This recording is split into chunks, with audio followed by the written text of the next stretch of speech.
So look, I just want to thank you for being here. And this is not enough already. Is not a political book. People might think that at the Washington Post, but it is There's a a political little bit of book. politics in it, though. I talk a little bit of politics, not too much, though.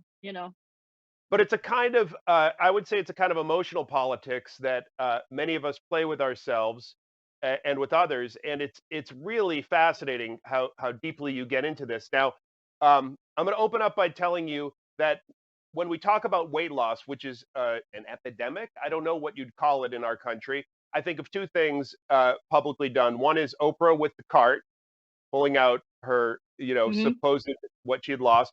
And I think of you Yeah. on the cover of People magazine at the age of 49 in a bikini.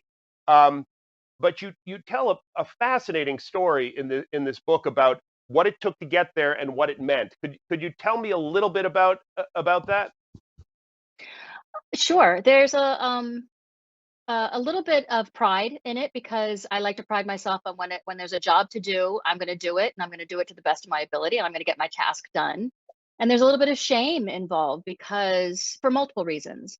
Um, Looking back now, it's I was part of a diet culture that didn't celebrate women no matter what size. It was about getting down to the smallest size you can possibly get to, and if you're not there, then you're a failure. And I don't believe that to be true any longer. And and because it was so damn difficult to do, that's all I lived. I worked out morning and afternoon and night, sometimes 3 days, sometimes 2 days.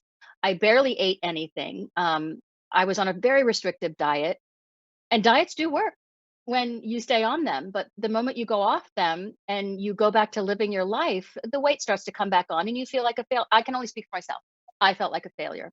I felt like I had let a bunch of people down, and the shame really overwhelmed me to a point where I really needed to start looking into myself and figure out what that was about and why weight gain, weight loss, all of it just the weight loss never made me happy. I mean, I'm on the cover of a magazine in a green bikini, and it really was all I dreamt about, like being able to get back in a bikini, not being on a cover of a magazine.